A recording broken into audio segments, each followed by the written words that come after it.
How do you do, my fellow squishies? I do acknowledge that I do not schedule these ahead of time terribly well at all, honestly. That's entirely my fault, and I will take ownership of that, and I probably actually won't do anything to make that change.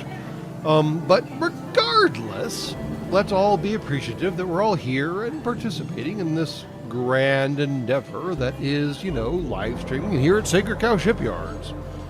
Because we all know that's not exactly a trivial thing to have happen, right? Because I'm not even actually sure how to, I do love me some freaking YouTube interface, because I set up this live stream thing, and if I do it from a different terminal, and I try to access it from this terminal, I can't actually see, its statistics or stuff. It's live. The live stream has some sort of live panel thing, and because I set it up on the wrong terminal, I can't actually access the live terminal thing. I am confined by the limitations of your primitive programming. Mildly frustrating. But anyways, we're going to do our usual me rambling on for a few minutes and go from there. I am not, in fact, the restaurant at the end of the universe. That is a different shop down the corridor to the right, specifically. You don't want to go to the left. It gets kind of weird if you go to the left. Anyways, did you know that, I assume that most of you humies know that you humies love playing card games. I mean, you've been playing card games since probably the Roman era on your planet, if not before that. And, I mean, y'all have found all kinds of different ways to just do 52 cards in all kinds of directions. But then you took that 52 cards and just ran with it. And specifically, there's a new new to me card game that was introduced to me not too long ago by some idiot freaking minion who had apparently way too much spare time on his hands, called Magic the Gathering. Now, the only reason I actually bring up Magic the Gathering specifically is because it's a Turing-complete language. And this is where it gets hysterical. Apparently, this card game has been around long enough that it can simulate any Turing machine. Now, Turing machines are massively different than the Turing test. Turing machines are just a mathematical model of computation described in an abstract machine. But the point is, there are enough mechanisms and enough ways of doing things in this game by way of these cards and all the mechanisms built onto these cards that technically it could be actually one of the slowest Turing-complete computers available, because it involves you humies activating the cards in certain orders to do certain things in certain ways. And I'll have to find the link, and I'll drop it in what's that stupid thing called, Community or whatever the hell. I'll drop the link in Community after the live stream. But no, amusingly enough, Magic the Gathering is a Turing-complete language, and it has been for a number of orbits on your planet so far, which is just hysterical. I mean, I sincerely doubt that the designers of the game went into it thinking that, oh no, we need to make a Turing-complete language, right? They just accidentally backed themselves into it, and behold, y'all have made something once again bizarre and weird. It's the one reliable thing that humies are good for, bizarre and weird. And yes, Steve Buscemi should be frozen on the screen, because we haven't gotten past the rambling part of the introduction.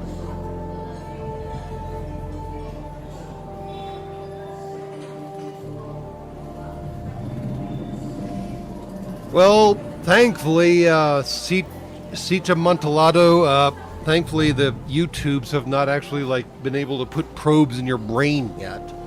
But it's the textual side of the YouTube side of things, as opposed to the visual visual video. Man, I just literally tried to smash those two words together with no success. All right, but I've been rambling along long enough for whomever is wanting to show up for this event to have shown up. And if they're not going to show up, well, they're freaking lost. Am I right?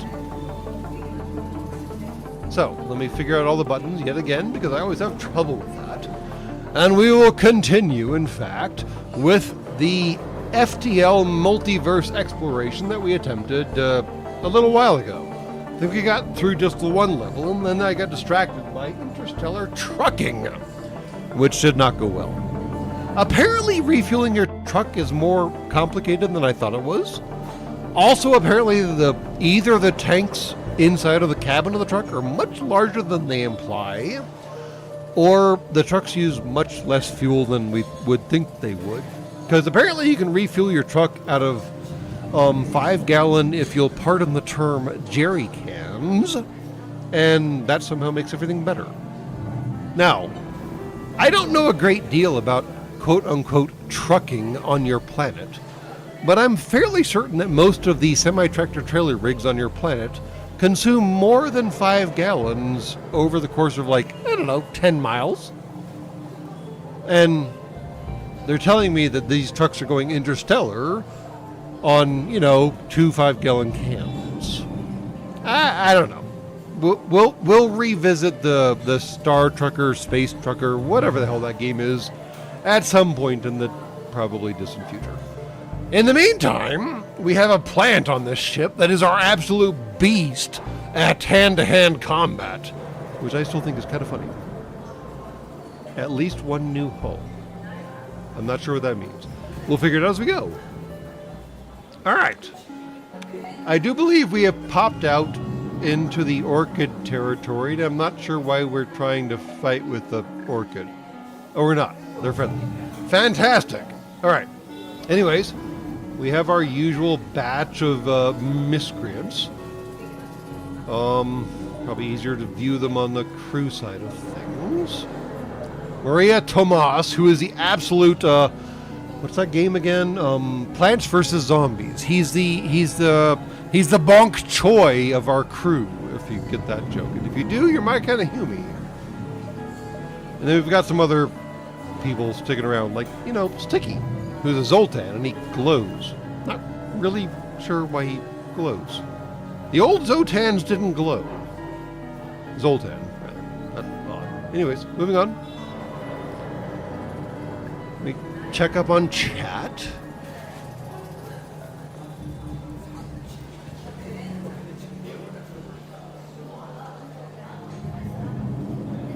Your 86-year-old mom had a stroke and has been in the hospital. My goodness, Mitchell Oates. You do have my condolences. I don't think we can help you, but you still have my condolences.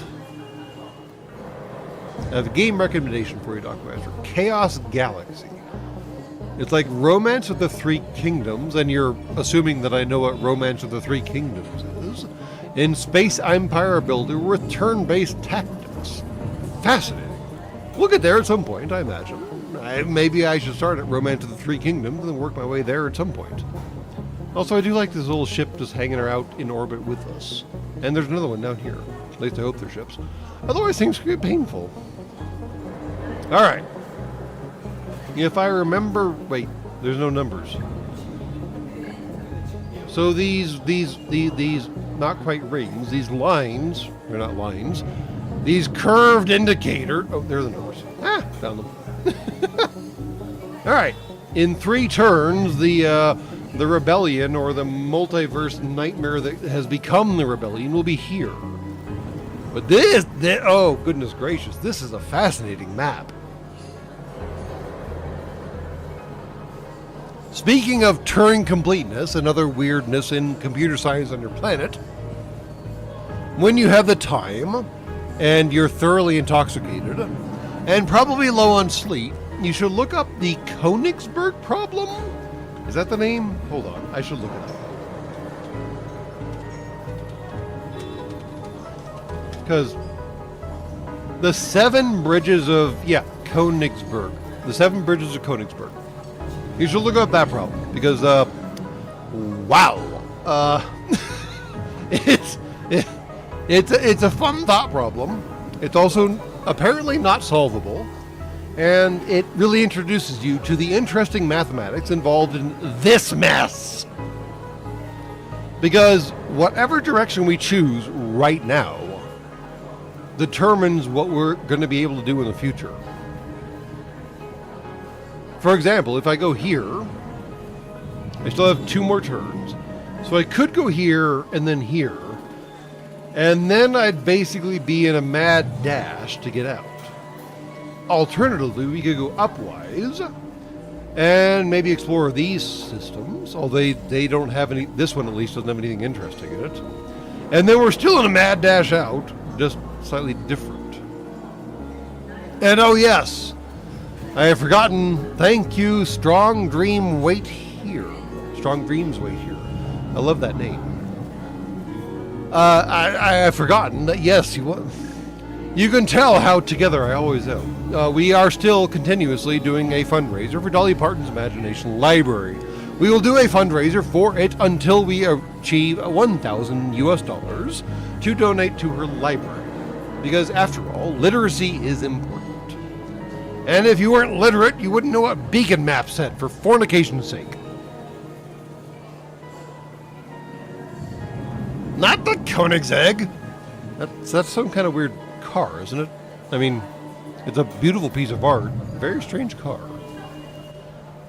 And, I mean, if Strong Dream Waits Here wants to vote on our direction, I'm willing to allow the $50 donation by the great maker, thank you very much, to afford him some leverage on the direction we go.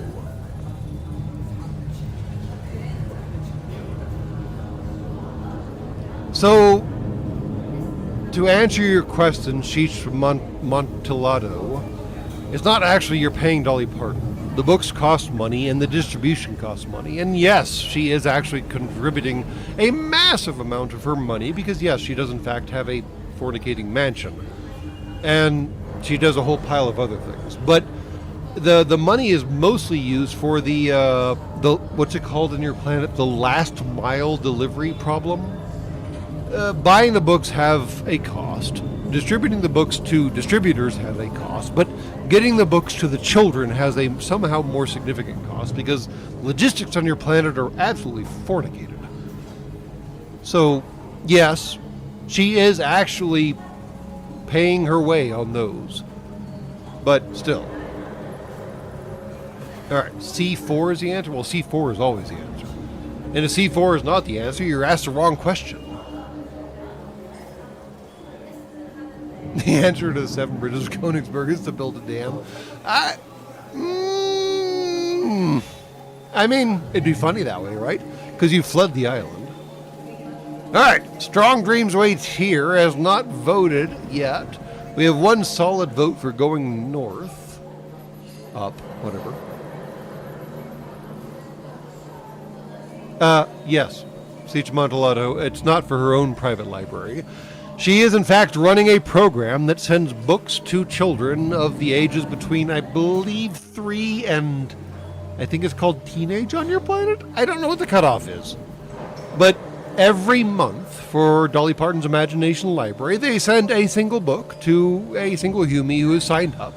And they are age appropriate. 3-year-olds get 3-year-old appropriate books? I don't know what those look like. And then older kids get older appropriate books. And I mean, honestly, they're mostly a lot of books that you have probably read yourselves. And it's all free to the end user. But the problem is the connection points, and all that costs. And that's why I'm trying to help raise money for them. Alright, anyways. It appears we're going north-ish. Well, northeast. Mostly east. This is like east, northeast, east. If you could, like, put it on a friggin' compass rose, and not even east, northeast covers this. This is like more east than that. Here we go.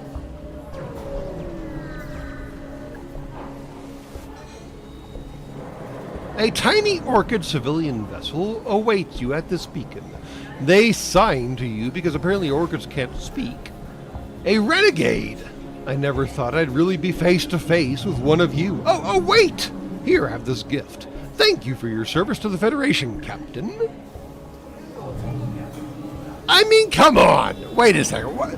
Extort additional resources they surely have. Where does that seem like the right answer here? This dude is trying to give you 2 missiles, a drone, and 14 scrap, and you want more out of him? What is wrong with you, humies?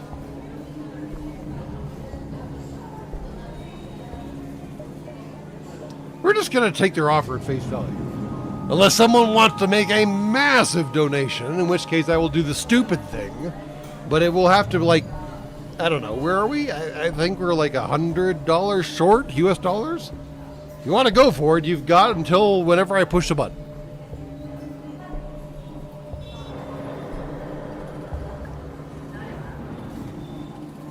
And the problem is I don't actually know how delayed this entire stupidity is. Also, can I just talk about how I appreciate how much more, like, fleshed out the multiverse FTL background looks? It's not just the darkness of space. There's more there. There's stuff, which is cool. But I think I've rambled on long enough. Either way, it's not piracy. They're trying to give us stuff. Pirates are worse. Anyways, here we go. We took their nice offer. Very nice. Cool. Alright, I'm going to go ahead and propose that we hit the distress, we hit the unvisited possible ship detected, and then we hit the store run by the rocks. Because if we hit these 2 first, we will definitely have more scrap to spend here. Yes, we do in fact delete pirates around this place. As I have always said, we do love us some Captain Jack from Pirates of the Caribbean. I mean, honest to the great maker. How good is that entire series of movies? Even the last one. Even all of them. I will simply argue that all of them are good movies. Yes, the first one is the best. That's fine. But they're all good movies. But it's a heavily romanticized idea of the pirates. And in reality, I have no tolerance for pirates, so here we are.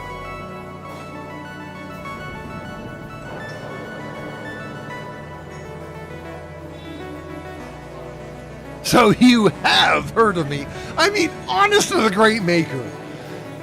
What was there any other actor who could pull off what he did with Captain Jack? I mean, come on. Just the constant, just like, like the Captain Jack run has literally become a fornicating, what's that stupid game on your planet? Fortnite? Yeah, it's become a Fortnite dance.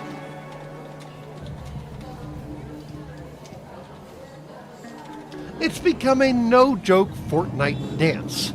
And, I mean, just how good do you have to be at playing a character to be able to translate that many ways? I mean, Johnny Depp, you can say what you want of him, and I know his entire life has been terribly complicated, but he took that role and he fucking owned it.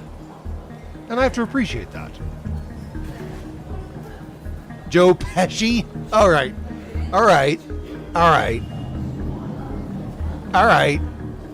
I want one of you humies to find one of those video creating LLMs,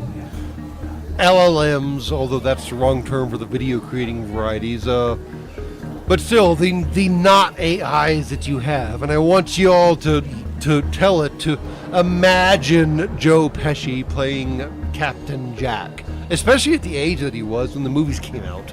I can't imagine that would go well.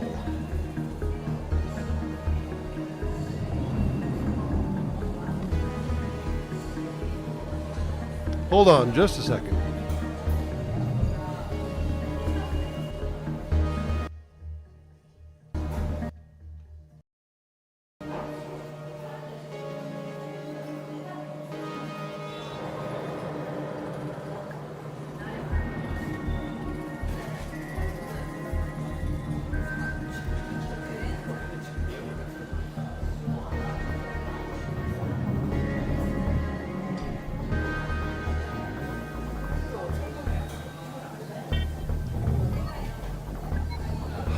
All right, we're back, and let me take care of something on the paperwork side real quick, and I will be right back with you.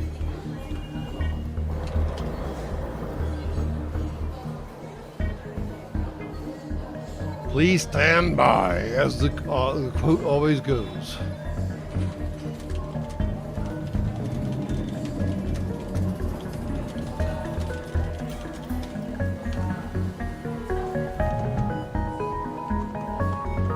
And we may have to take a momentary break because there's apparently stuff going on here at the shipyard that I was not aware of. Alright, let's hold on. Let's catch up on chat. There's a difference between salvaging and piracy. It's entirely dependent on how alive the crew is when you get there. Well, I mean, technically, the difference between salvage and piracy is how alive the crew is after you leave, which is technically a problem.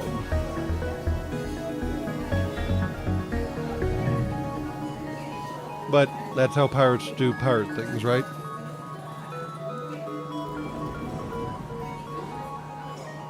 Anyways, seems like the fire did not reach this compartment, so we will continue on.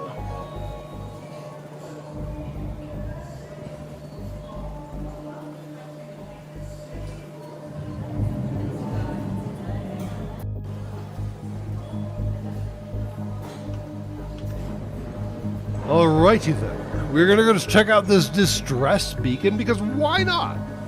What could go wrong? Oh, Mother Great Baker. A distress signal is coming from the surface of the planet near the beacon. Well, it's not a ship. That's how. Kind of. Wait, what? Hold on. Wait, what? It's not a ship in distress. It's a planet in distress. A wildfire is spreading towards a small orchid colony which lacks the resources to extinguish it or evacuate in time.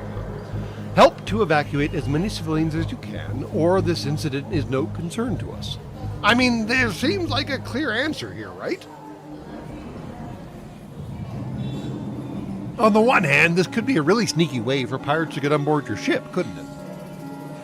I mean, are we sure there's a fire going on this planet? Are we sure they're orchids? We're just hearing. Well, wait. Why are we hearing them on the signal? Because orchids don't verbally talk. They sign language.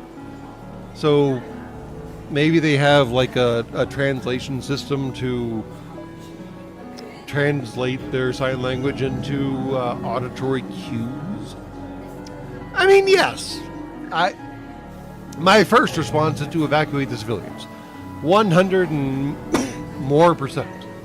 But I know how much FTL fornicates you up to your posterior. So I do have a, I believe, deserved reactionary response to these kind of things.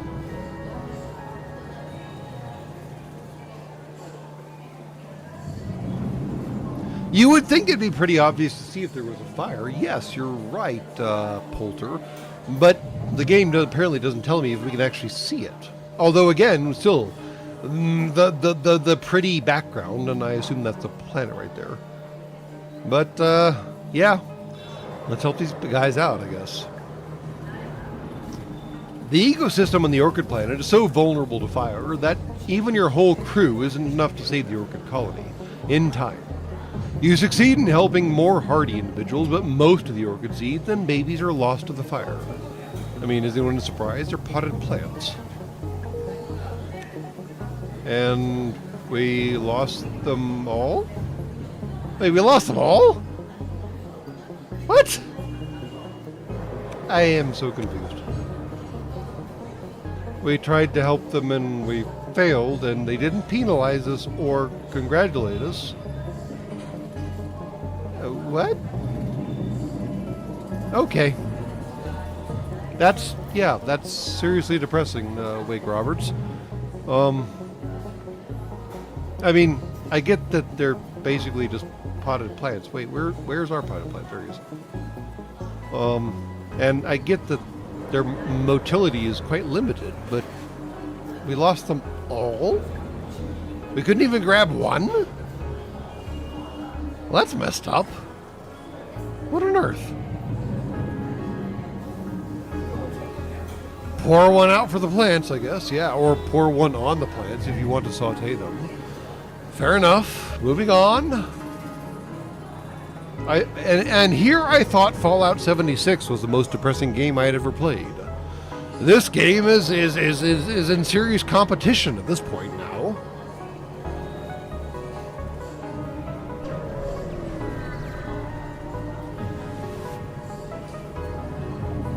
A gathering vessel nearby hails you. Captain, are you of high standing with the Federation? I hope so. If so, we could use your influence. The gathering's insistence on maintaining our economic system in such fashions has proved disastrous for our economy. The Confederates are outcompeting us tenfold. Would you sign this petition so that we may one day soon begin heavier industrialization ourselves? Sign the petition. Sign the petition and offer a charitable donation. Refuse the petition or mock the Orchids. I don't know what to do here. What? I mean, I'm pretty sure I'm in pretty decent standing with the Federation, given that I'm like the tank of the Federation. But on maintaining our economic system in such fashions has proved disastrous for our economy. What? I mean, seriously, you're right, strong dreams wait here. The choice in this game were just bonkers. Like, I don't want to piss this guy off, but I also don't see any reason to, like, toss him 25 fucking scrap.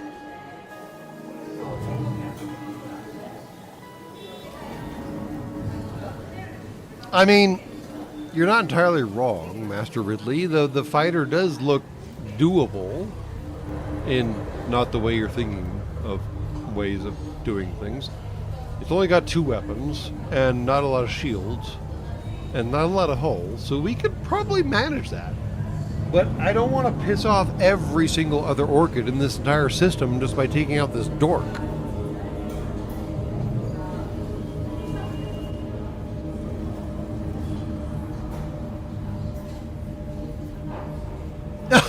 Oh yes, Jason Gilman Jr. does point out why, one of the many reasons why Fallout 76 is so massively depressing is because you can't pet the cat, but god damn, you'll still have to kill the dogs on a daily basis. Like, seriously, there are so many missions that involve just killing, like, job lots worth of dogs. But you can't pat the cat. Why can't you pat the cat? It's just a simple programming change. Just pat the cat. For occasion's sake.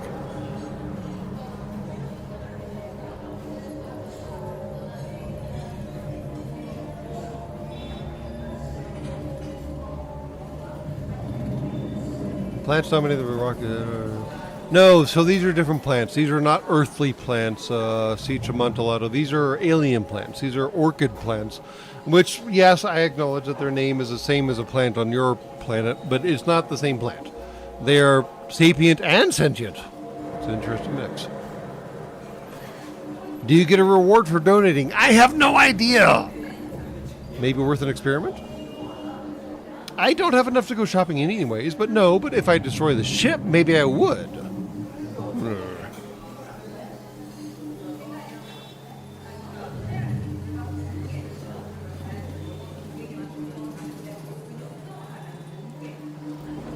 Wait, what is Master Ridley agreeing with? Because should we donate? Should we donate or should we not? Well, okay, hold on. There's 3 options. Donate, don't donate, or kill them. If someone wants to provide a monetary motivation towards, books towards your little tiny humies, I'm more than willing to listen to that option just for the giggles. I mean, and also, who was it that donated significantly previously? I believe Strong Dreams Wait Here still has a vote available to them. So, if you want to exercise that vote now, it seems like an entertaining time to do it.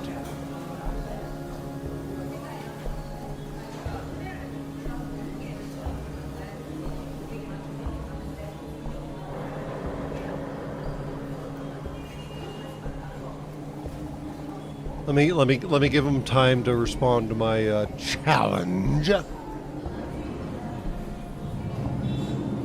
no. What broke? Oh, for crying out loud, what on earth? Hold on, my humies.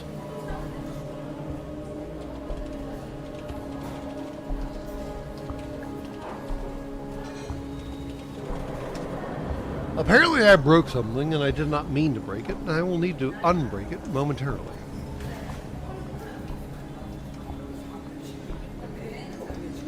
And, you know, that always takes me some time, so buckle up, hold on, find your favorite drink, and, you know, drink it deeply because it's going to take me a second.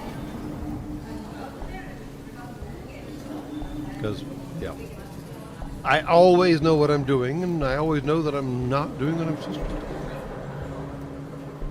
And I'm great at that.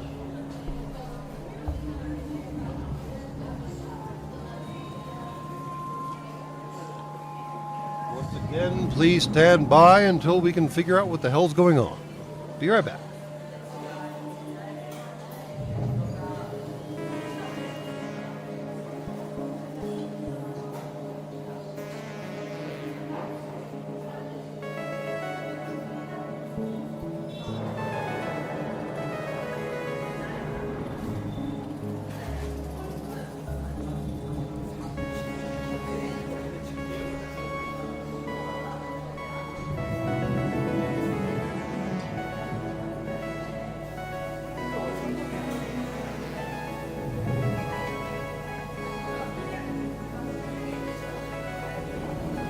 I swear the minions leave the keys all over the place.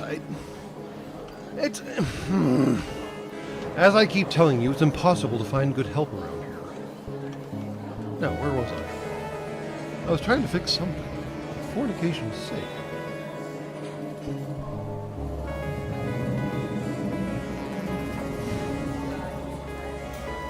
Please stand by, because there's apparently something massively broken on our end, and I have to fix it. And I have no idea why.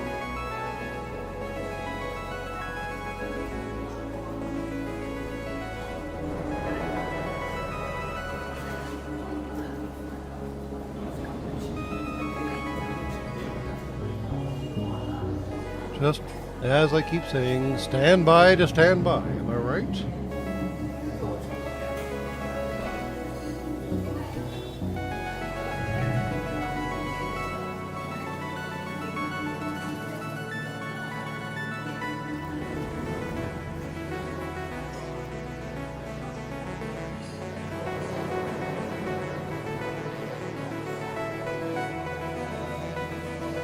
We're almost there.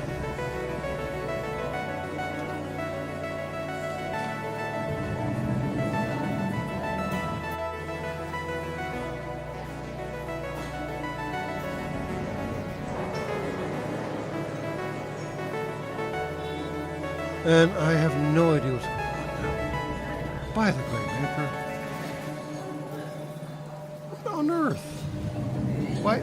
Okay, that's great. I just want to get back to... What? Oh. Fudge muffins! What on earth? Okay, hold on. I just entirely lost the chat because reasons. I need to figure out how to bring back the chat, and it'd be great if y'all could help me, but you can't see what I'm looking at, so... Oh, here we go again! Dolly Parton's Imagination Library by the great freaking maker! Your God-blessed... Alright, anyways, moving on. Your YouTube is an absolute pile of suck and fail, and had to make me re-authenticate myself in the middle of a live stream because it couldn't figure out what better to do with its life. I'm sorry.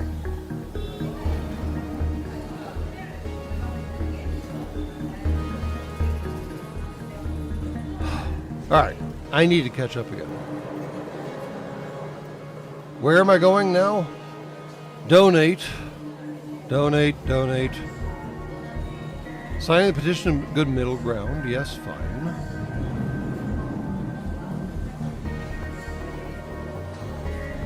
Seems like donate is the winning option.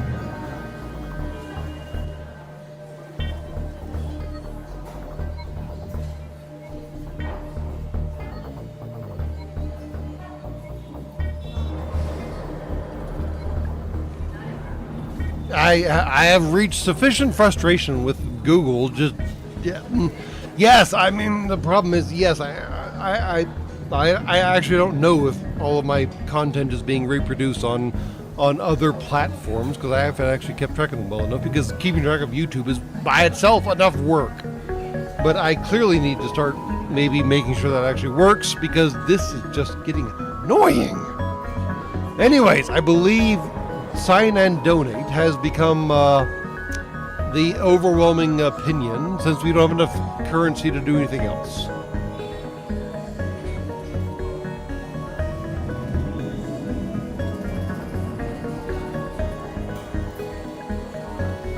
And I did get 2 more people that donated to Dolly's. Thank you very much, Anonymous, who might or might not be anonymous, and Jason Gilliman Jr., who donated $20 as well. Thank you very much.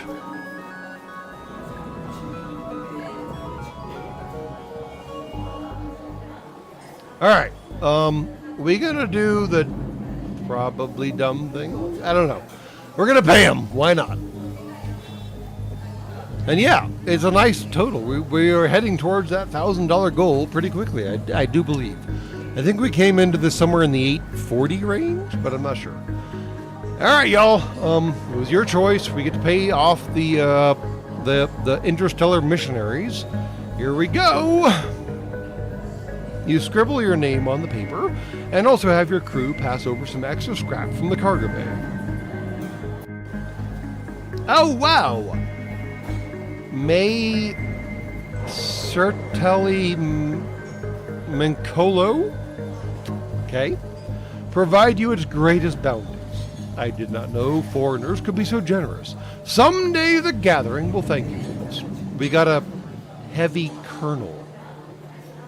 The fornication is a heavy kernel. Alright, because we need to research that at some point. Oh no.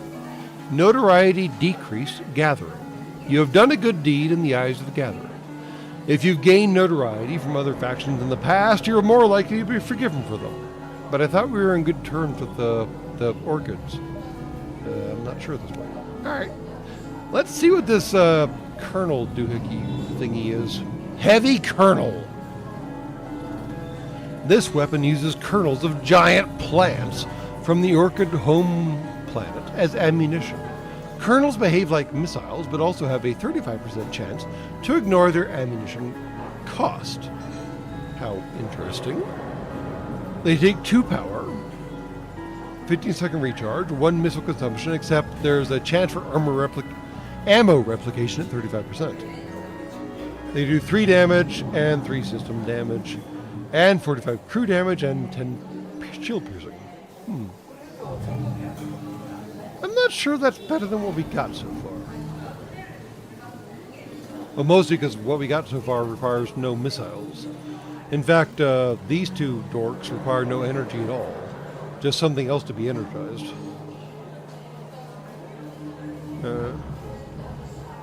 Alright, now that I can actually catch up on chat again, because freaking Sacred Cow Shipyards YouTube nonsense broke. Here we go.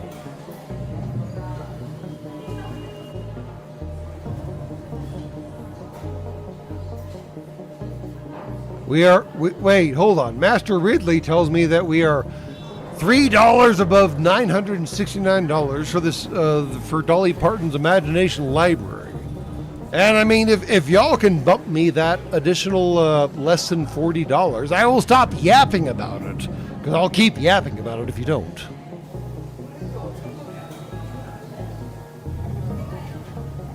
Heavy kernel sounds pretty popcorny to me.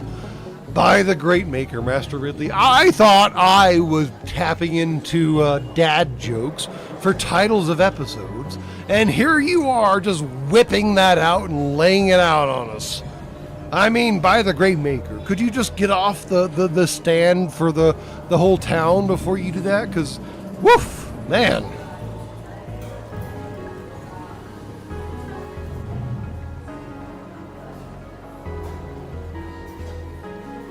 And Jason Gilman and Anonymous, who I'm still not sure is actually anonymous or if they're anonymous, have pushed us over the edge.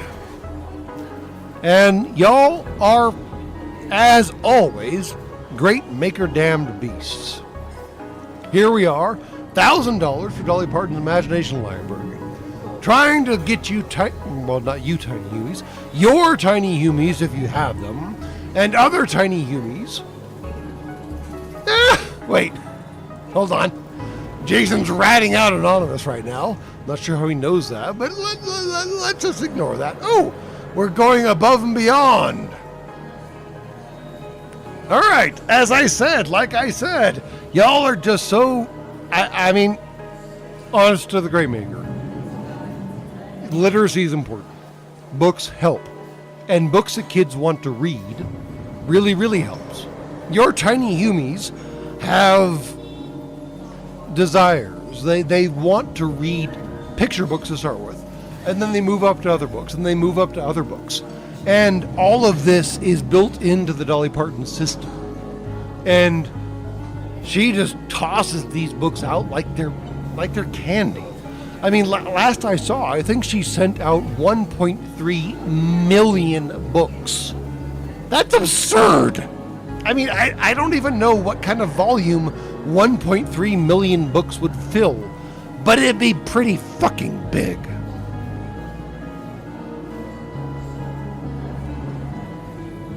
Yes, books are for reading, not eating, and no, they are not scratch and sniff.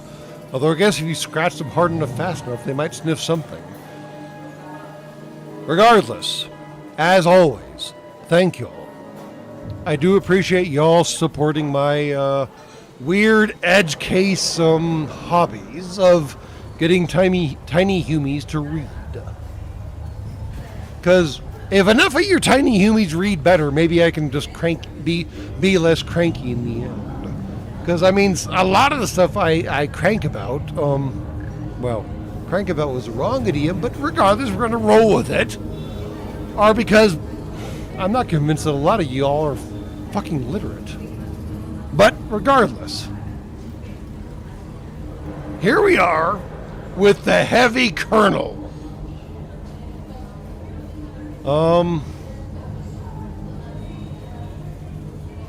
I'm kind of curious to swap it out with the Pierce laser. Takes two. Charge time 13. Charge time 15. Uses up missiles, which you only have 13 of. So maybe not. Maybe we won't swap it out with the Pierce laser.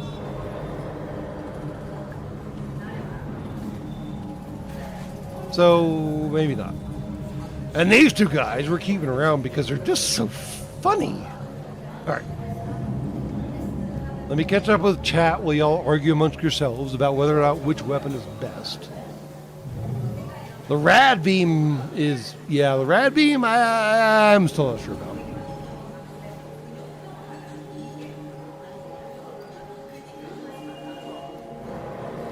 Dolly Parton, anything associated with Dolly Parton does in fact get free parking at the Shipyards because there's no possible way that I can compress anything of hers into a cube. And you can take that however you want to. Tiny humans kind of bounce, mostly. Fine.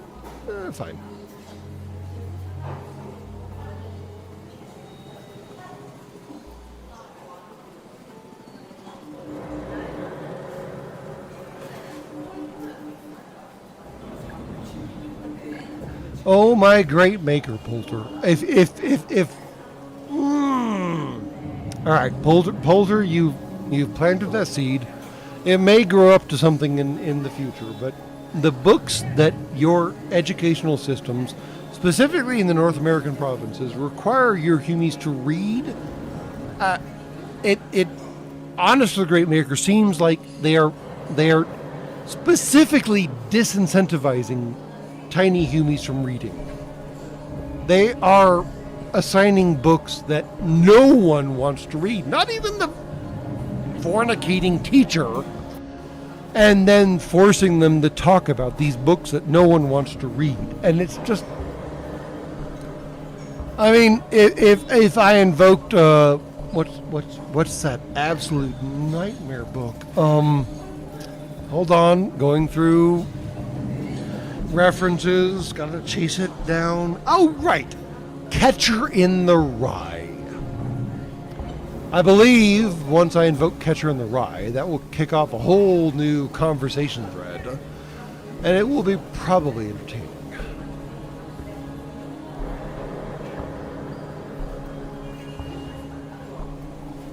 Well, yes, Redbeard6, you would read Playboy for the stories, wouldn't you?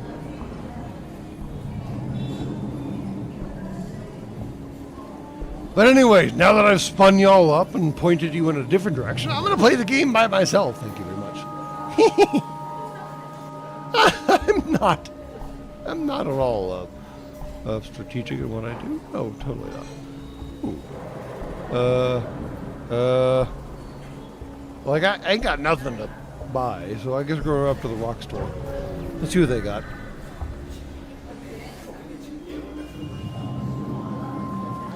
The station here looks like to be a rock mission. These pop up from time to time that just try to convert other species to the rock they have religion. They're also usually accompanied by a market, but you aren't sure what they might expect from you in return. Yeah. I don't think trying to kill the rock missionaries is such a good idea. I mean, while y'all are distracted, would you like to make a judgment call on the concept of a rock mission? And in this case, mission implies like religious, they're out there to convert you, whatever that means. Dock and find out. I mean, that's always a great answer, right?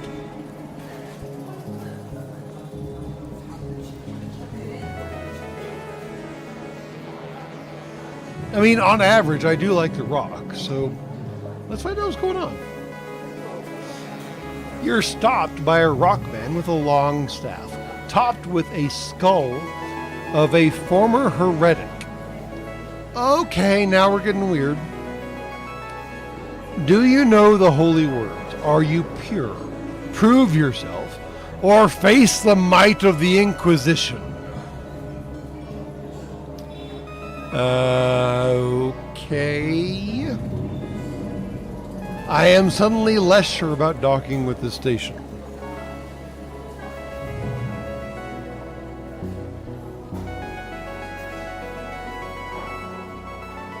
No one expected that!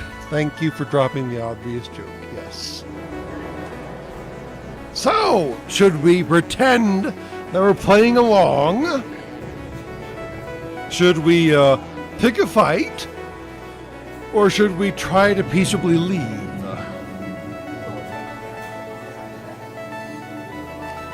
Jason Gilman, I do believe that you are anonymous, and anonymous was anonymous, have donated enough money to really make a vote in this particular case. So nut up, yo. Make a choice.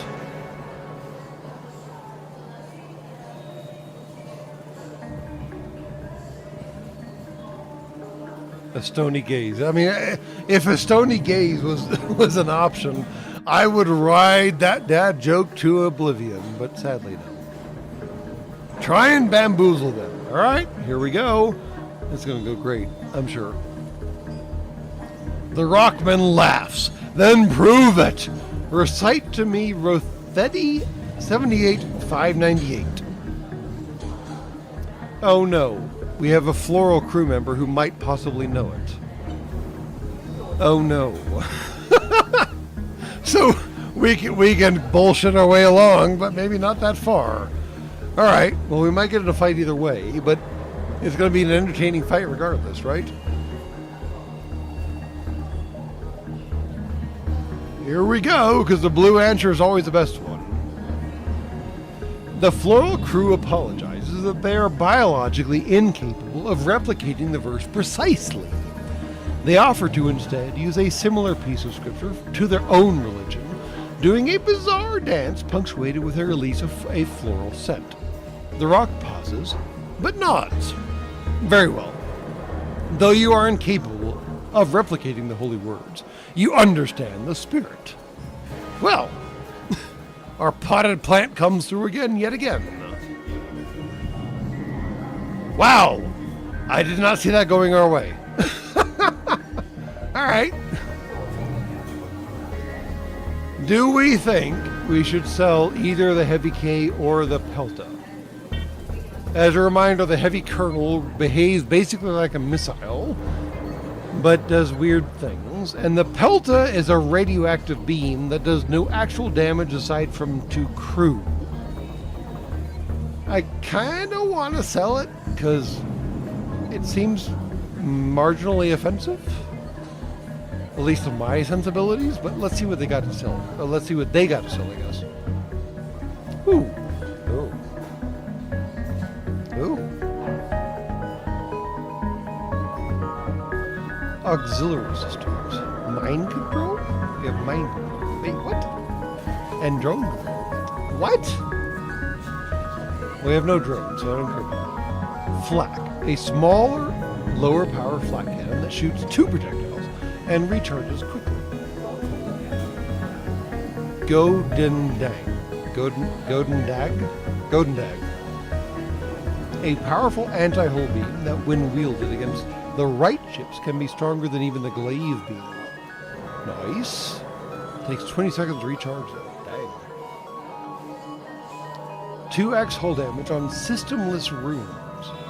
Interesting. Hades missiles.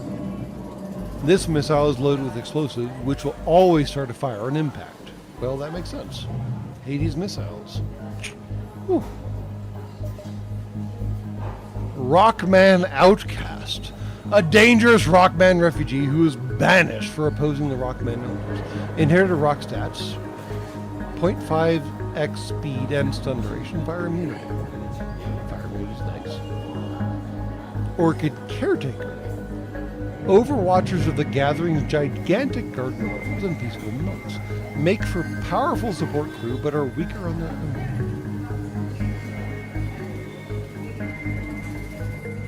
Friendly crew in the same room are immune to suffocation and gain an additional 50% max health and healing speed. Well, he's not. He's a lover, not a fighter. Am I right? El Nub. The rockmen of that place are rarely seen and are known for their fortitude. Immunifier movement speed is halved, max health is increased to massive amounts, stun for half the usual duration.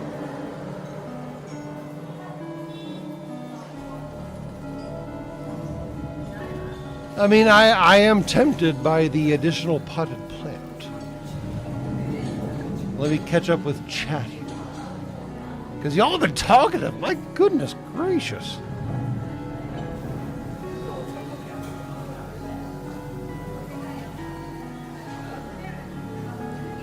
It was about to get very ugly very fast, Poulter, until our potted plant stepped in and made it not ugly. Kind of crazy. Always blue, yes.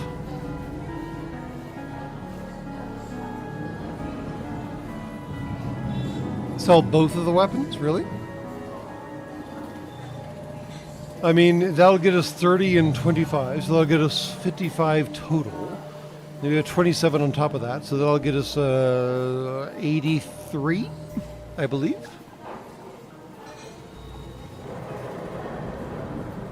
Flak is back. Oh my goodness.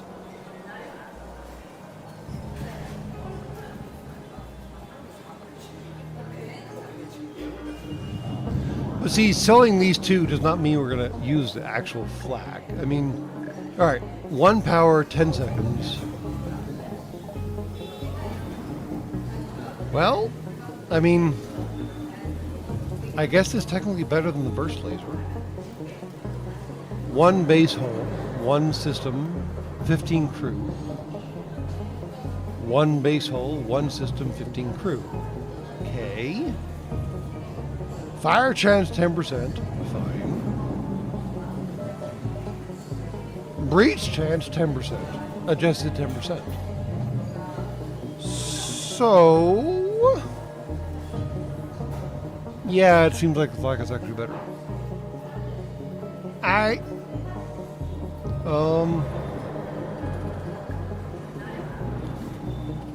Wait, hold on. Does the flak require anything? No, just power. Alright. I'm down with that.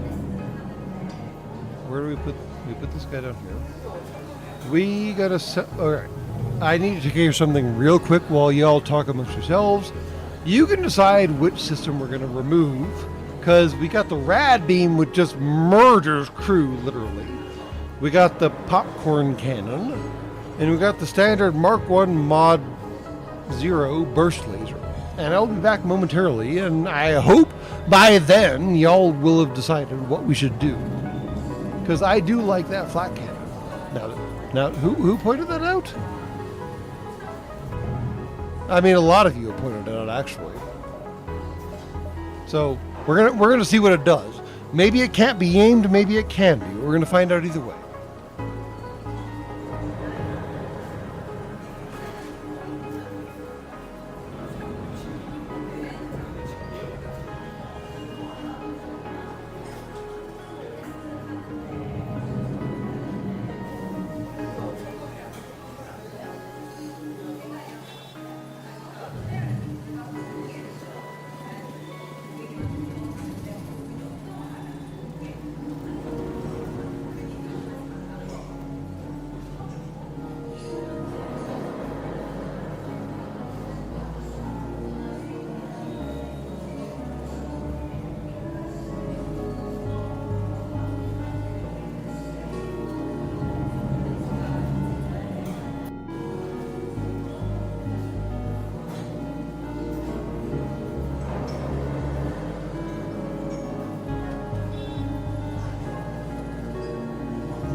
Now that I am back, I will ask in chat as to whether me just being absent is preferable, or whether you would like an ad during this period. Or this previous period. The period where I was not here. Because YouTube naturally gets on to me about putting ads wherever they possibly can. And I'm actually curious to hear your response of, like, it's just me just stepping away to take care of something here at the shipyards, and you just talking amongst yourselves better than YouTube inserting an ad. You can talk amongst yourselves. All right. Musically, MW, we cannot in fact smoke this particular plant. It's not that kind of plant. You have enough problems with that plant on your planet, so let's not go there.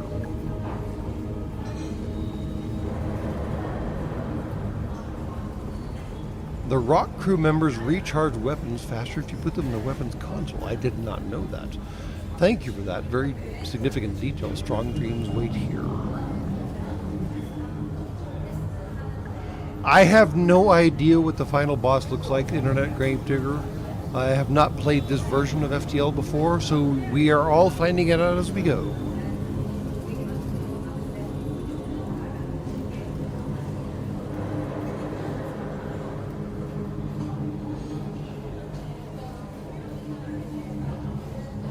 So yeah, if there's no crew on board at the end, I guess, yeah, the rad beam is irrelevant.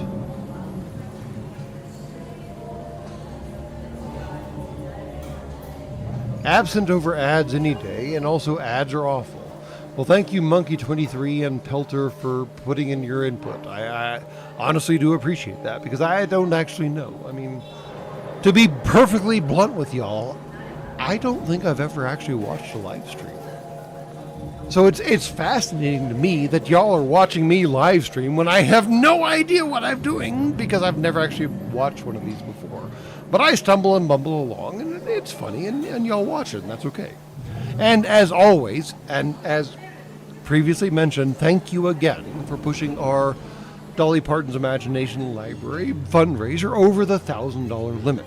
I mean, that was a self-imposed limit. I just put that there because it was a nice round number, and Dolly Parton is a nice round human being. So I appreciate it all the same. But regardless, it sounds like ads are no.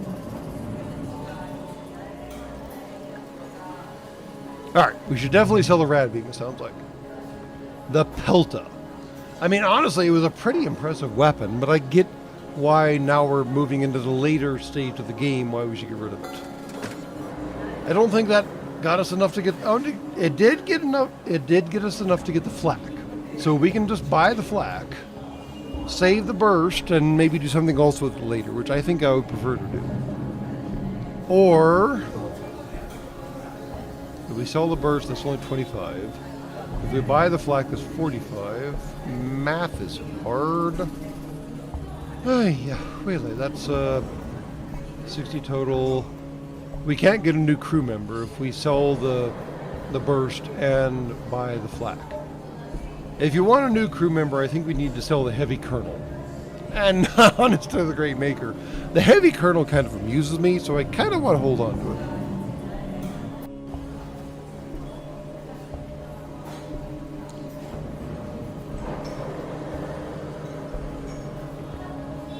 So we're going to buy the flak.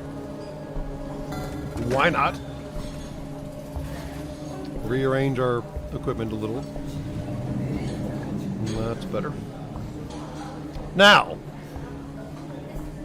the real question is, should we sell our heavy kernel or our burst to heavy kernel and our burst to get a new El Nub Nub? He's a freaking Ewok. Do we want an Ewok on board? I would generally say no, personally. That's just me. Ewoks are terrifying. They're small, they're angry, and they eat everything. And apparently they kill everything. It's just weird. I'm not even going to try and recount that space cowboy from New Jersey, because you're right and you're wrong in so many ways. But I think to get that guy 50, 25, 30, yeah, we got to sell both our weapons. And I do love I do love the idea of the heavy kernel. I'm not sure we're ever going to actually use it. So I guess maybe, I mean, honestly, if we're never going to actually use it, maybe we should just go ahead and get rid of it and get a better crew, right? I mean, to check out momentarily. How do I get this guy out of my way? No, he's just in my way all the time. That's fine. We've got an engineer. We've got a door guy. We've got a sensor guy. We've got a shield guy. We've got a weapon guy who's just chilling out for some reason I don't understand. We've got a pilot. I don't know that an additional crew will help.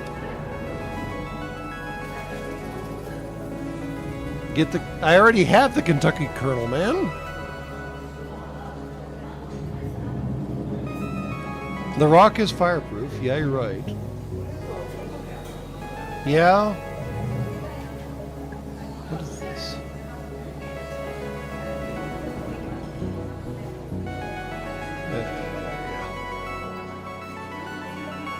Can we install? No, we don't.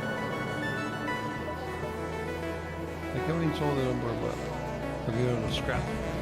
Yeah, we haven't gone down that route yet. Never mind. Doesn't matter. All right. I think actually swapping the weapon for the crew is actually better. Well, we are using the Cagliari beam every time. We are zapping them every single time we come out of freaking hyperspace, warp, whatever it's called.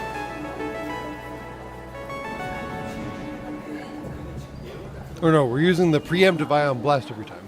We're also using Cagliari beam. But, I mean, honestly, it works pretty well. It takes no power, which is saving us some money elsewhere. All right. I think y'all have convinced me, sadly, to dispense with the heavy kernel. Although I kind of want to see what it would look like when the warhead appeared in their ship and then exploded. But fine, we can skip it for this time around. First one, heavy K1. And now we get El Nub Nub. What is El Nub Nub going to do on the ship, by the way? El Nub Nub. What is he good at?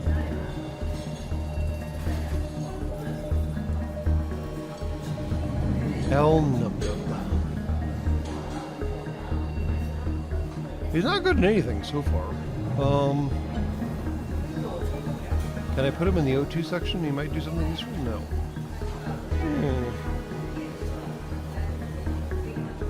El Nub Nub. You know what? You can just hang out there anyways.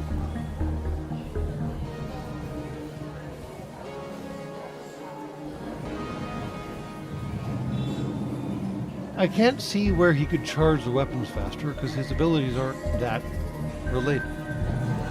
Immune to fire, movement speed is halved, max health is increased to 175, stunned for half the usual duration.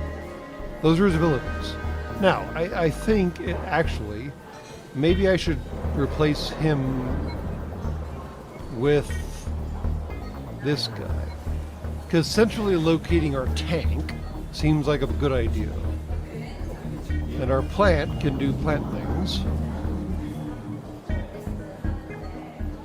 And he's moving at usual speeds, but Nub Nub is not moving at usual speeds. It's pretty slow. So if I have to get him from point A to point B, centrally locating him makes him better. Now, why are we down? Great. All right. Do we not have a pre-charger? We have an advanced navigator. Right. All right. We don't have a pre-igniter or a pre-charger or whatever the hell that stupid thing is called. All right. All right.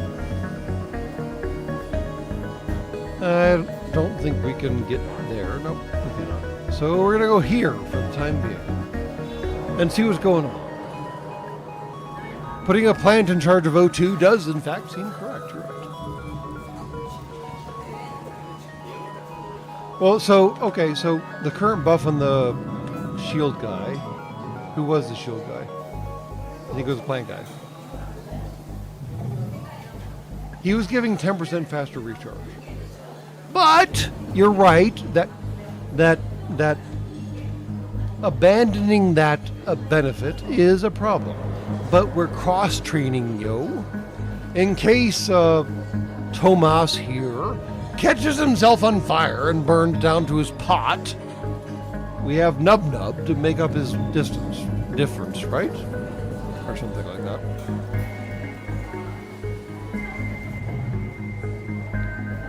Yeah, let's not talk about blowing. This is not the venue for that. Maybe we'll have a venue for that in the future. Because by the Great Maker. Oh boy, if y'all want to talk about it in chat, I won't stop you. I will ask that you confine yourselves to the facts and limit your use of language. But beyond that, game on.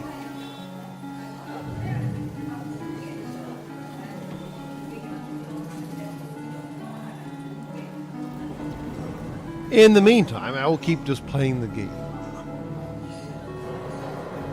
And yes, Siege Amontillado, this soundtrack does in fact slap, which brings up an amusing point.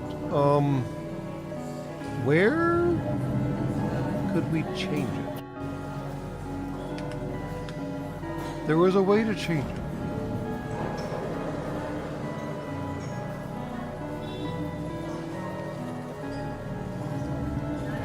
Huh.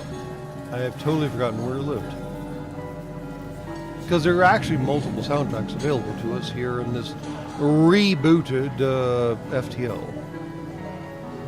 And I've totally lost track of where they might exist. Oh. Maybe, perhaps, the music button. for fornication's sake. We've been doing the floral thing. And we did Space Ass previously, because obviously that one was a good one.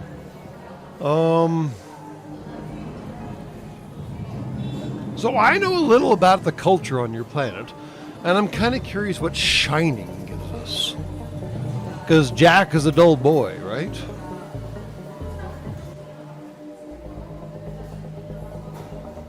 Let's see what that happens.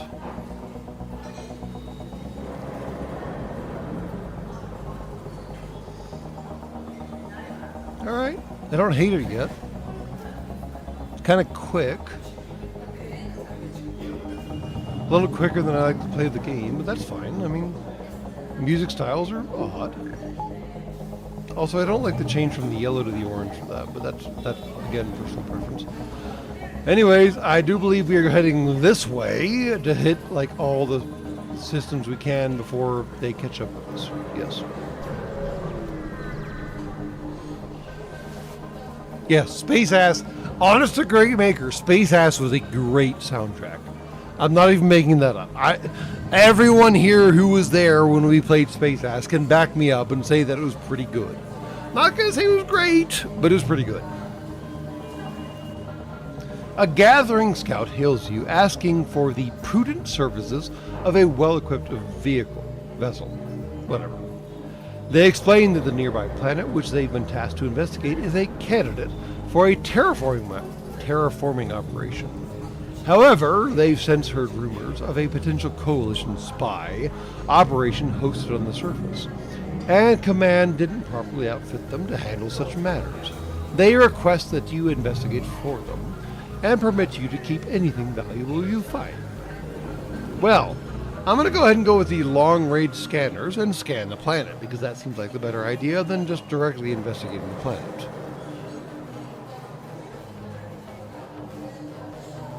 What's the goal of the game?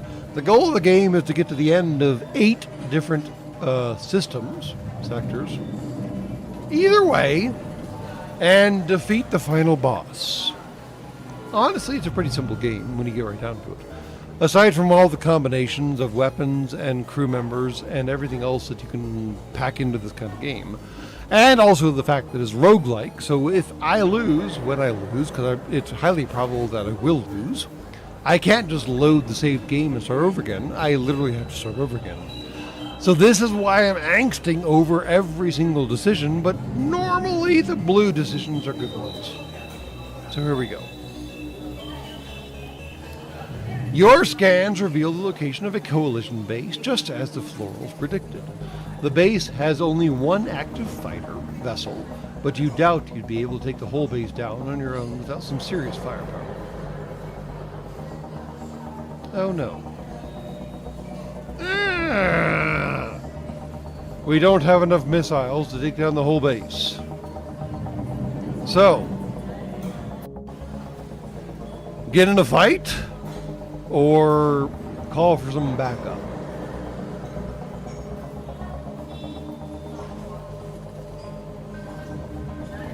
Well, I mean, nuclear strike doesn't very well work for orchids, does it? Because then you're irradiating their literal biome. They're plants, you know. And plants are astonishingly sensitive to radiological energy. There is actually a specific flower that blooms a different color when it is exposed to radiation on your planet. I forget what it's called, but I'm sure that if you load up your local search engine or your LLM and say, what plant blooms a different color if it's exposed to radiation, they'll find you the answer. Alright, we got 1 fight and 2 bail. Anyone else want to weigh in? I mean, I'm kind of curious to fight, honestly.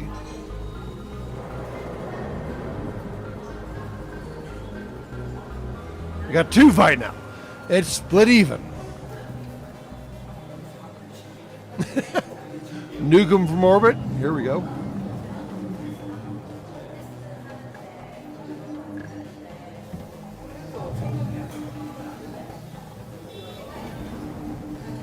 All right, I do admit that I did poison the well, but here we go, yo. Let's see what happens. You might not be able to take out their base, but you can at least assist in reducing their firepower. You lock out of the coalition vessel and jump into action. They're run by mantises and slugs, and I don't know what that is. And I have no idea what that is. Great. There's no last minute check-ins we want to do. So here we go. All right.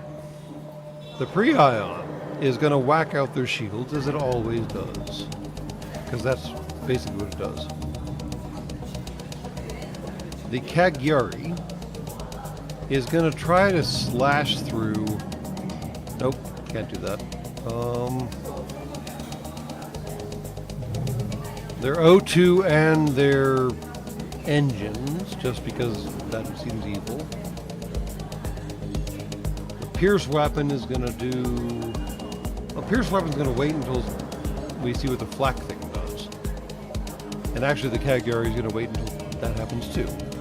Alright, so Flak Boy.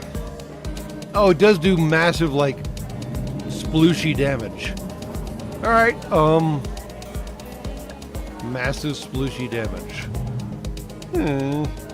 I'm kind of curious to see what happens if I hit this thing, because it seems like the sploosh affects 4 other spaces. So we're going to find out, right? And it might be bad. Okay. Okay, Gary's doing his thing, and okay, fine. Zap. Alright, shields are disabled. Check. Pre-ion is done. It did his one shot. And I should have waited again. Fornication's sake. I forgot about the particular detail about the pre-ion.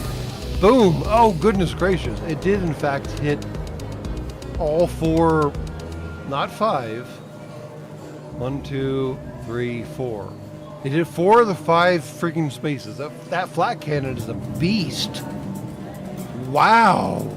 Alright. No regrets there, yo.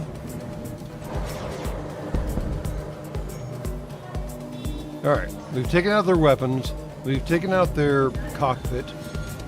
We have done a number on their O2 system, what they're rapidly trying to repair. I think they have a reach there, yes.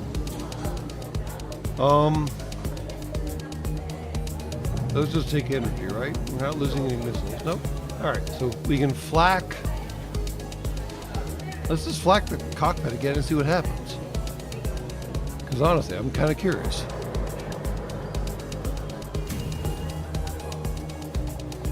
Boom! Oh, resist! Wait, would? What the hell does resist mean? Alright, I have questions now. That's fine. No big deal. Just moderately curious.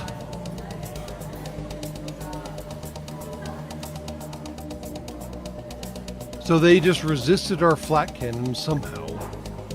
But still, it did 4 damage on his first shot. I mean, yes, as MW just pointed out, it's the literal flat cannon from the rebooted Battlestar Galactica. Thou shalt not fuck with. Yeah, wow. I do not regret replacing the burst cannon with a flat cannon. Wow. And they're resisting again. And they're still dead. Doesn't matter.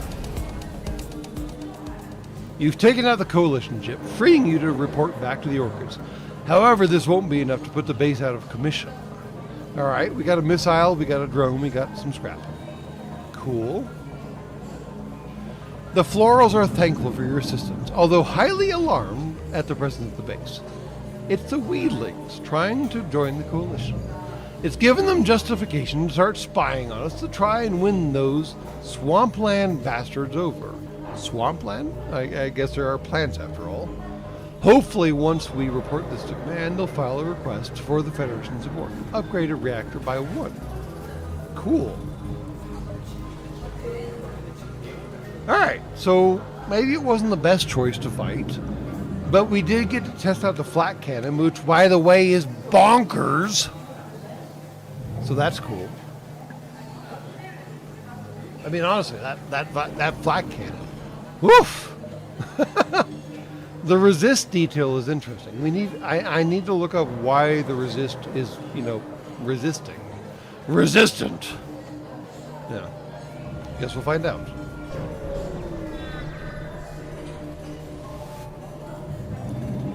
An unarmed floral caretaker vessel is trying to flee from a Syndicate mercenary vessel that's chasing them.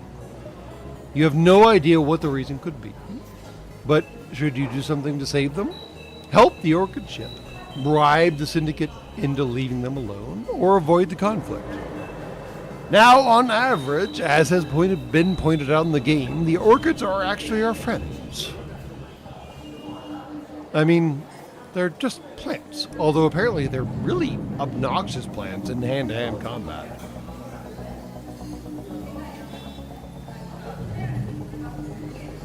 And no, I don't actually have the weapon pre-igniter Samoka. It was definitely on the previous playthrough through the original FTL. And man, I wish I had the weapon pre-igniter because that thing is an absolute beast mode upgrade. But yeah, I don't have it.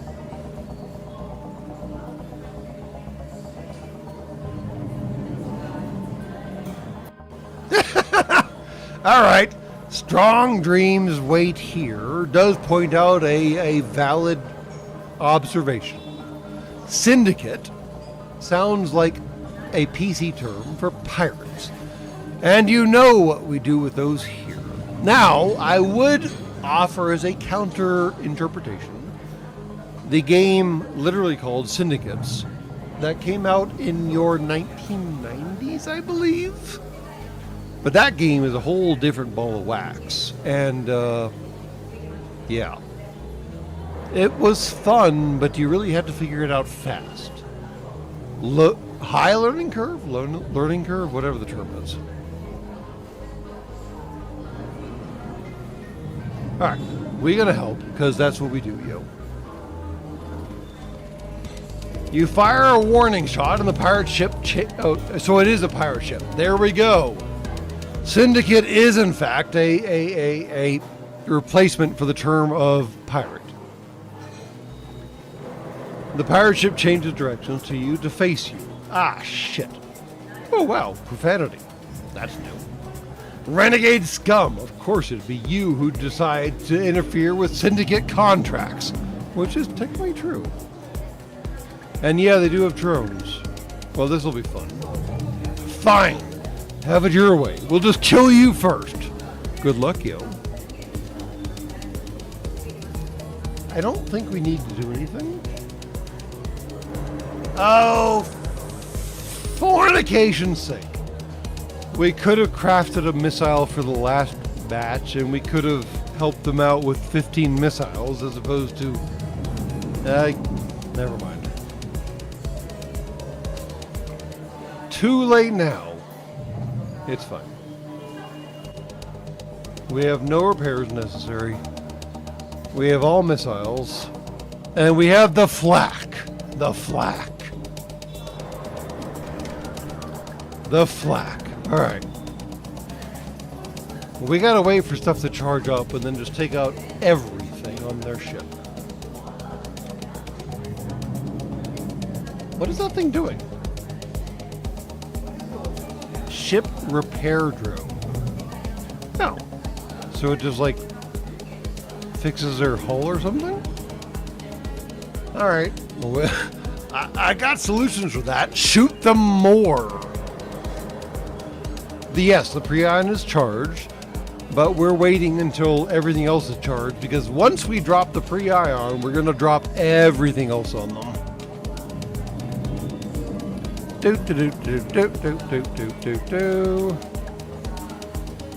Alright. There we go. Pre-ion, yo, on the shields. Cool. They got a shot off at us. We just took out their shields. Let's see what we can take out with a beam weapon. Oh yeah, that seems great. We take out their piloting and their O2. Nice! And then perhaps their weapons. And then perhaps their drone control system. Just because I don't like drones. Game on, yo! Oh, we got a breach. We got a solid breach. Nice. The Cagliari is going to do the same thing it just did. The Piercer is going to do the Shieldy doohickey, and the Flak's going to keep whacking at the drones because nobody likes drones, yo. Boop, boop, and done. By the great maker, that flak cannon is amazing.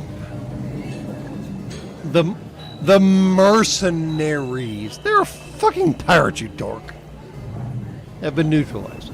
You hasten to contact the Orchids again. Well, we got this off the mercenary ship, pirate ship, let's be honest with you.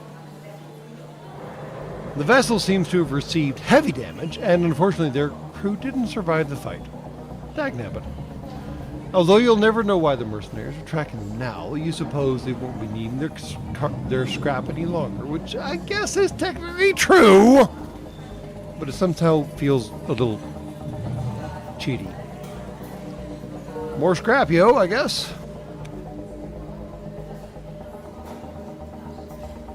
Alright, let's see what we can upgrade on this tub of a boat. We got 68 available. We don't need any more in the weapons area. And the engine area is being supported by our glow-in-the-dark Zoltan. Also, we have one spare energy, which is for the pre-ion. No, it's not for the pre-ion. Why do we have one spare energy? Oh, that's fun. We have one spare energy. Yeah.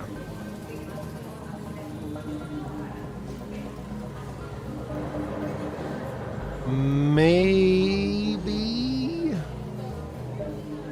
we do 20 here, one spare energy here, which is another 20, and then we'll have 2 shield bubbles. I like this idea.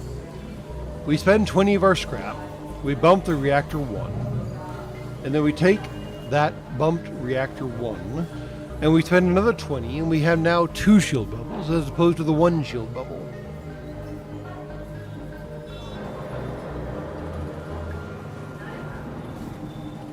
I don't think it's because of the plant, though, in the Gravedigger. I think it's because of this glow-in-the-dark Zoltan we have back here in the engine room. He provides power to an occupied system.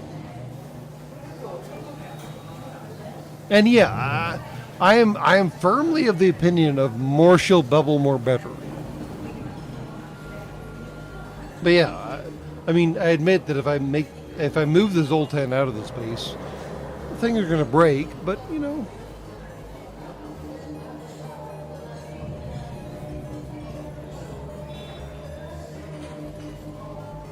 There's some disagreement on how I got this bonus power. You know what? We're going to try this and see what happens, and then we'll see what happens. Boom. I can't do boom. Oh no! Wait, undo. Hold on. I can do the whole boom. I don't have enough scrap. Fornication.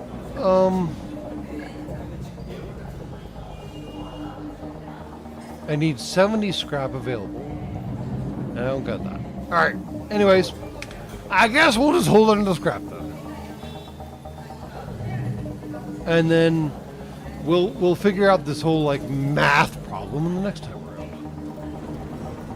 Not there. I guess we go in here, yo. And everyone else is charged, although it doesn't actually matter because we don't have a pre-charger. Game on! An unarmed Zoltan ship greets you. Our vessel is on a diplomatic mission to the Orchid homeworlds. We would like to hire you to go ahead of us and offer a small gift to one of the nearby Orchid colonies to herald our arrival. I'm kind of concerned that the planet they want to visit is behind our "thou shalt not go there" line. But if y'all want to go ahead and like vote on this, y'all can do that. Answer them with flag. Really? It will be funny. Yes, it will be.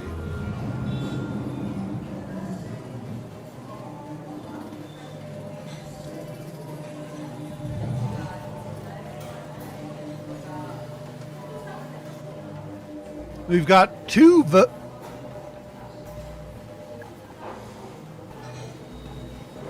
We've got 3 accepts and 2 declines.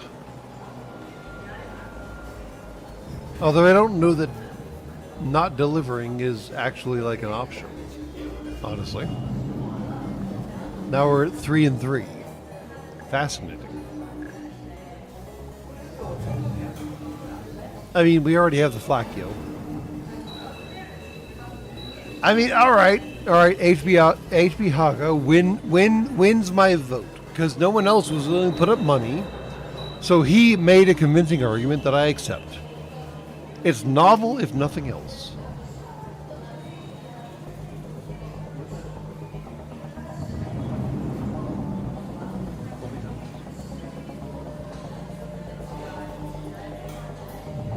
The Zoltans deliver a box containing a gift to the Orchids. The package contains a replica of a Zoltan spaceship of an unusual shape which vibrates rapidly, radiating light and heat. It's made from high-quality metals and very pleasant to look at. Well, that's weird. After you receive the gift, the Zoltans transfer over the coordinates of your destination. Added a quest marker to your map. Great. Quest. Oh, that's not hard. I was actually planning on doing that loop anyways. We're good. We're good, yo.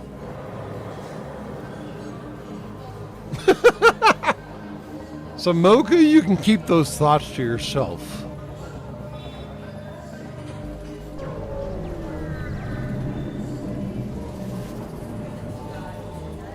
A large seed-like pod drifts by, made partially of organic matter and clearly of gathering design. Typically, these pods contain various valuables, resources, or humanitarian supplies. This one, however, seems different, although you're not quite sure why. Floral crew. Have your orchid inform you about the pod's purpose. Yeah, that does in fact seem like the right option in this particular case, because I don't want to poke the thing that the plant knows better about.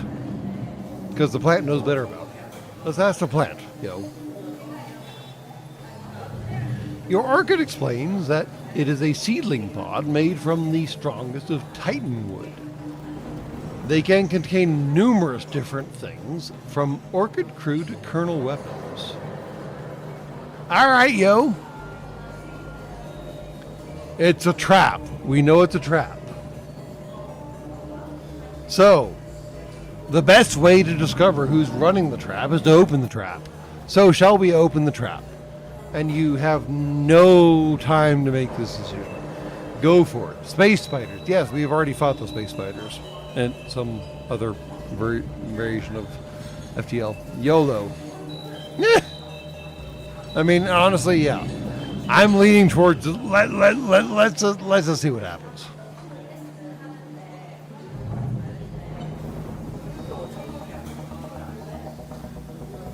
A Nylarg.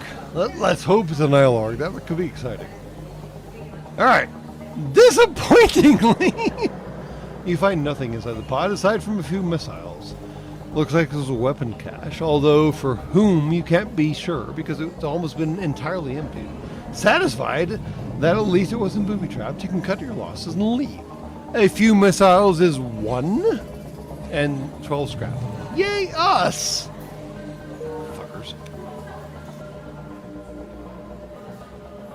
All right, now we need to solidify our quest. Oh no! Oh, this could be cutting it closer than I thought it was. All right, here we go. You arrive at the coordinates to find the Orchid settlement. They welcome you in. Shall we deliver the what's the term for the statue that Oh, Ryza has the... Oh. I can see it in my processors, but I just can't remember the name. But anyways, should we give them their, Horgon? Yes, the Horgon. Shall we give them their Horgon? Or shall we just wander away with it for reasons that I wouldn't really understand? I'm not actually sure why they're actually giving us this option. Like, seriously, why would you not give this rando species their rando Horgon? What?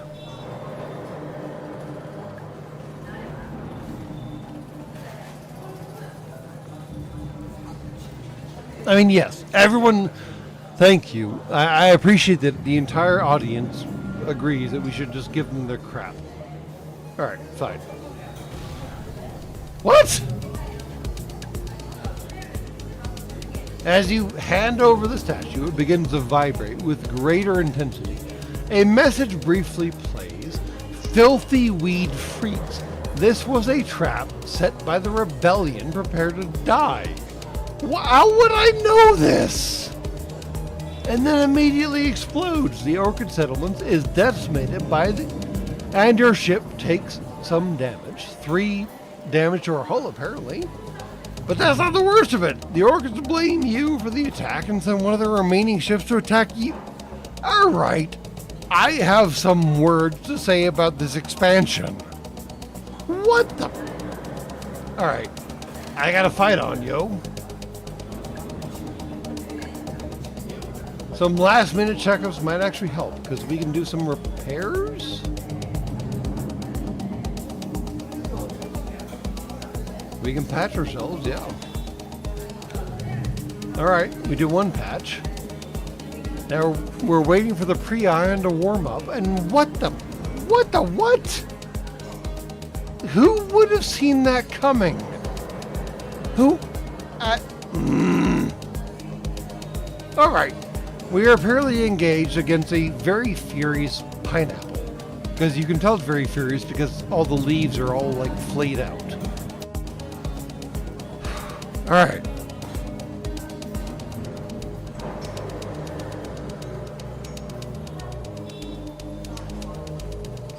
Yes, fine, Wake Roberts. You can tell it's all you told us so. It's very useful, thank you very much.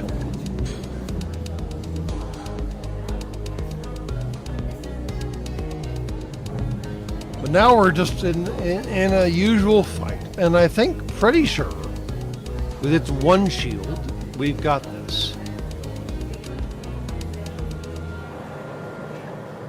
Assuming it doesn't do something weird. Like a teleporting a bomb on board. Where did that teleport? You missed. Cool. So, let's take out your shields. Okay. And then let's zap your bridge and O2. And then let's murder your weapons. And then let's absolutely murder your shields. Boom, boom, boom, yo. You weren't even aware the Orchid ships had protruding engines before now. Protruding engines? As you watch them flare up, the ship is trying to escape. Continue. Alright, fine.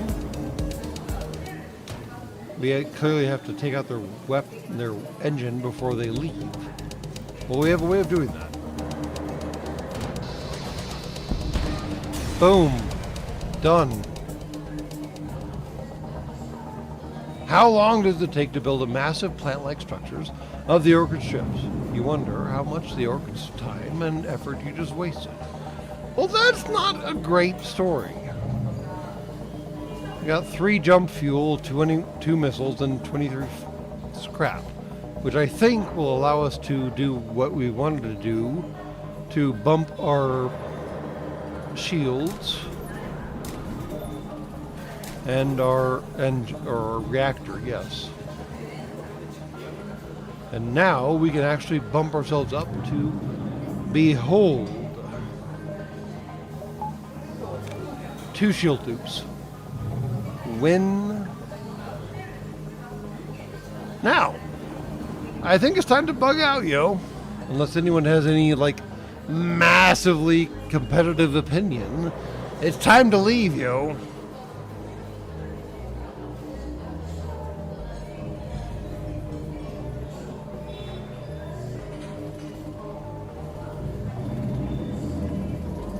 Yeah, time down ass. Alright, here we go. Now,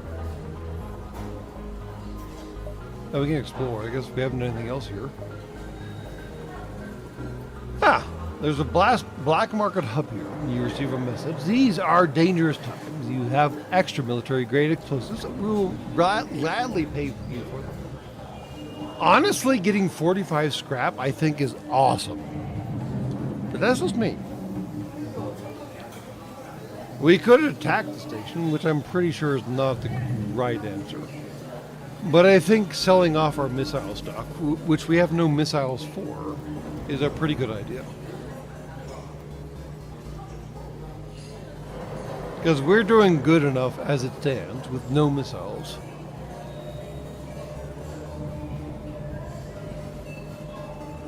I mean, yes, I understand that missiles are a great way of bypassing shields and this and the other. But we ain't got no missiles, and we got a whole pile of other stuff. So maybe we should upgrade the other stuff and then maybe worry about the missiles later? Maybe? Maybe not.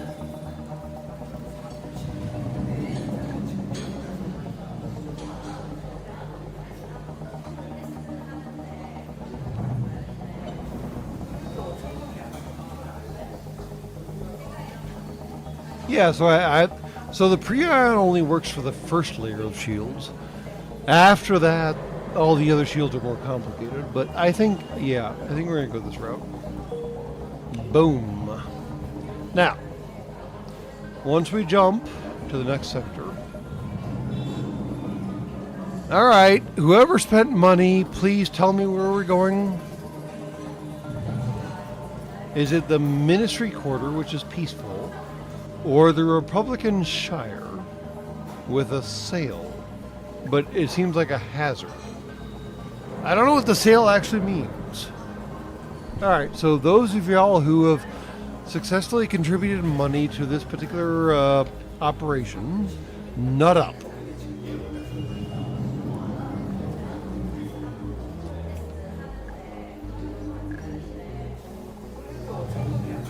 We've got one monetary vote towards peaceful.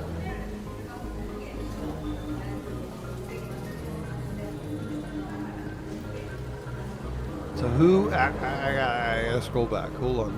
Who did the donations? Oh, wait, why isn't YouTube telling me? Oh, for fuck's sake. Alright. I do know that Jason and I think Samoka voted with money.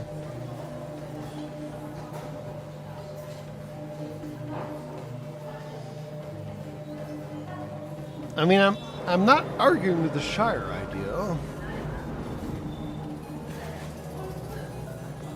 and I'm kind of curious why it's a hazard, but.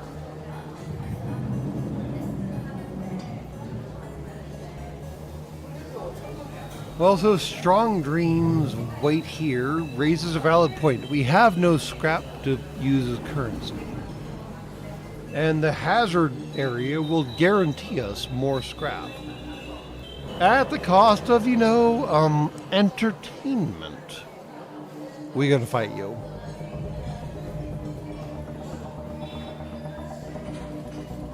Space, baby. The hazard zone, yeah. I can't sing that, but that's fine.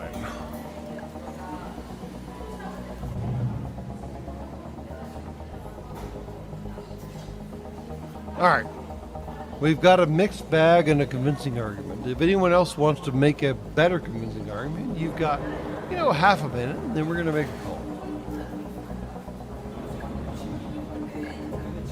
Because after this, we're going to jump into whichever direction we go. And we're going to listen to whatever they're going to tell us, and we're going to shut down the game, because I think I've entertained y'all for long enough. It's been like an hour and a half or something.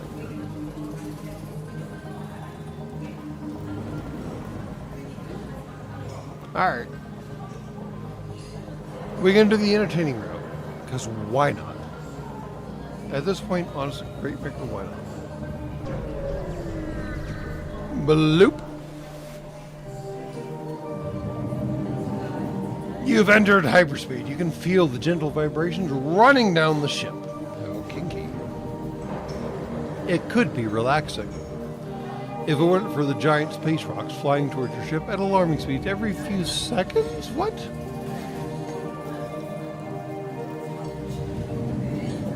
While at hyperspeed, you have several options. You can proceed to your next sector, or you can do something aboard the ship first. Learn about the Atlas. Clearly.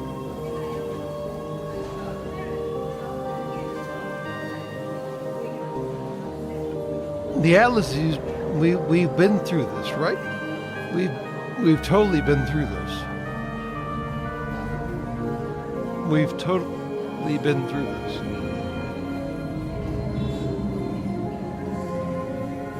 Alright. Name, leech control sector.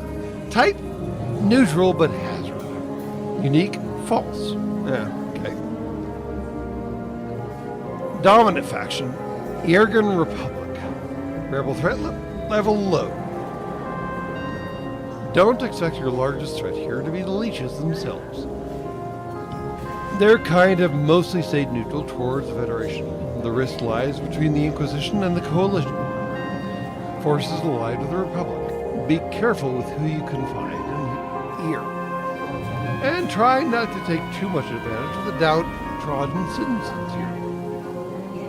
At the bottom of your Atlas, you'll notice the small H logo.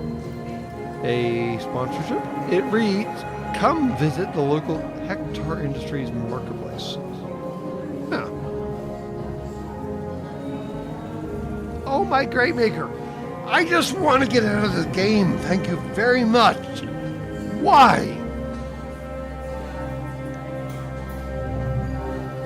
Fine.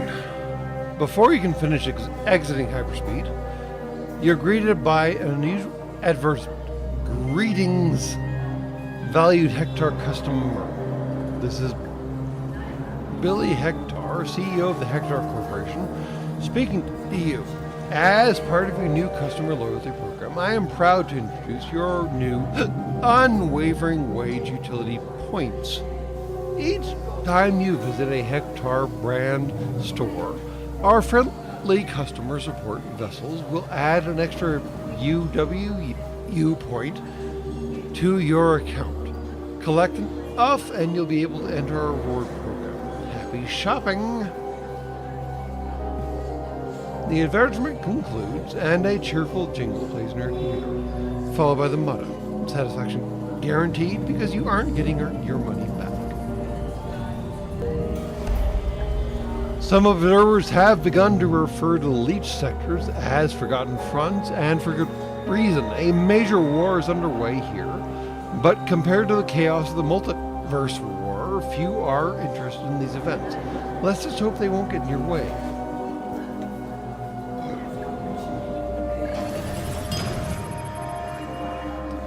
Leech security in recent times has gotten more and more lax. So busy handling the threat of Alcaram's revolution, the Republic can barely react to foreign intruders. This is good news for you. You should be able to get through without being bothered.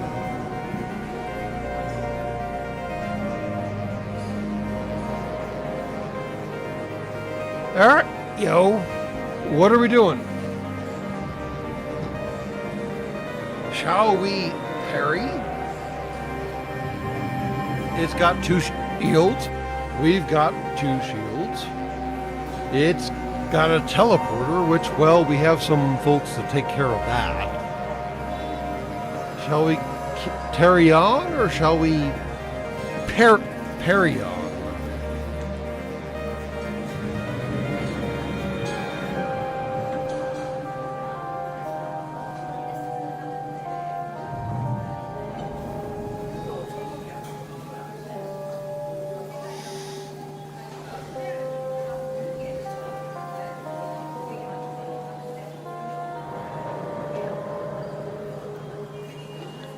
So it seems like the convincing vote is contact the guard.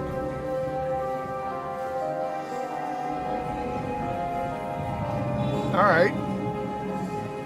They don't care about us. So, should we care about them?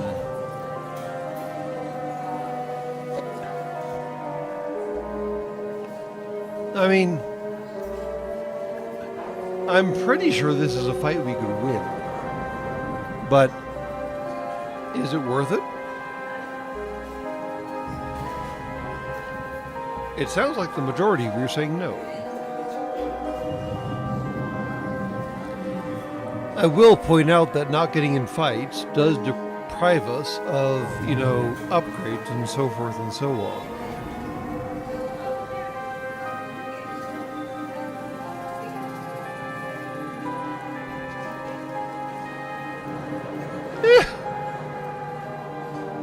I like MW going with the flak mode.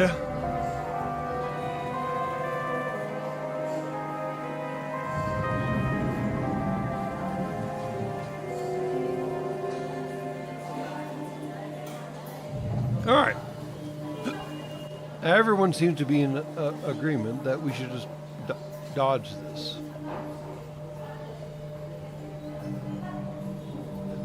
So here we go.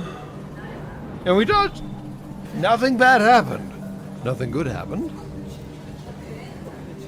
And with that particular moment in our particular time and space and universe, I would, as always, wish you good night and good luck, because you'll need it.